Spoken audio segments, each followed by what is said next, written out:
History of Muslim ان سب کنٹیننٹ کی first episode میں خوش آمدید۔ بر صغیر کے اندر جب بھی اسلام کی آمد کا ذکر کیا جاتا ہے تو محمد بن قاسم کا نام لیا جاتا ہے۔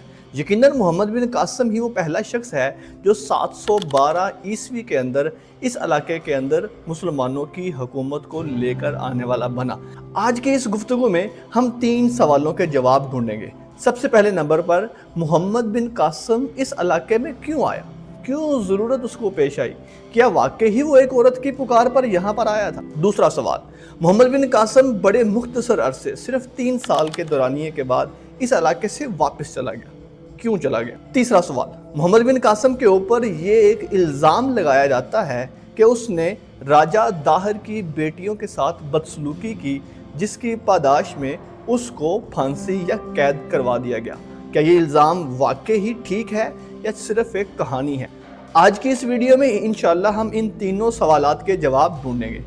اس سے پہلے کہ محمد بن قاسم کی تفصیلات کو جانیں، تھوڑا سا بیک گراؤنڈ سمجھنے کی ضرورت ہے۔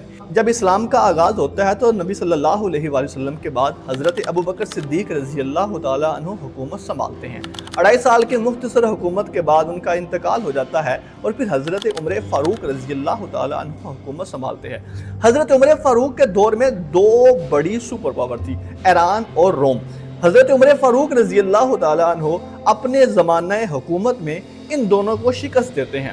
ایران کی سپر پاور ٹوٹ جاتی ہے، ایرانیوں کا زور ٹوٹتا ہے تو ایران کے سارے علاقے مسلمانوں کے کنٹرول میں آ جاتے ہیں۔ اسی کے ساتھ ساتھ یہ والا علاقہ جو ایران کے بارڈر کے ساتھ ٹچ کرتا ہے، جس کو ہم آج کے دور میں بلوچستان کا علاقہ کہتے ہیں، یہاں تک مسلمانوں کی حکومت آ جاتی ہے۔ حضرت عمر فاروق رضی اللہ تعالی عنہ حکم بن عمر تغلبی کو 636 عیسوی یعنی 15 ہجری کے اندر مکران یعنی بلوچستان کے علاقے کی ایک مہم کی طرف روانہ کرتے ہیں، لیکن ان کو شکست کا سامنا کرنا پڑتا ہے۔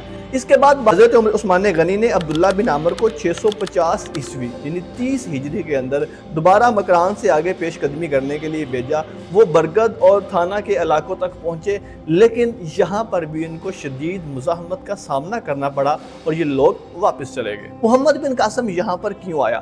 3 وجوہات ہیں۔ پہلے نمبر پر تو وہ ایک عام سا نیریٹو ہے جو ہماری کتابوں میں، ٹیکسٹ بک میں اور سلیبس میں پڑھایا جاتا ہے کہ یہ ایک عورت تھی، وہ سری لنکا کے علاقے سے ایک بادشاہ نے کچھ تحائف بھیجے اور وہ تحائف اس نے ولید بن عبد الملک کو بھجوانے تھے، تو وہ ایک جہاز نکلتا ہے، وہ سمندری طوفان اس کو دیبل تک پہنچا دیتا ہے، دیبل سے وہاں پر ڈاکو اس کو لوٹ لیتے ہیں اور وہاں سے ایک عورت جو ہے وہ عورت پکارتی ہے یا حجاج یا حجاج، اور حجاج صاحب کہتے ہیں کہ لبیک میں حاضر، اور پھر ایک عورت کی پکار کے اوپر محمد بن قاسم کو حجاج بن یوسف جسٹ ان 17 ایئرز 17 سال کی عمر کے اندر اس کو بھیج دیتا ہے۔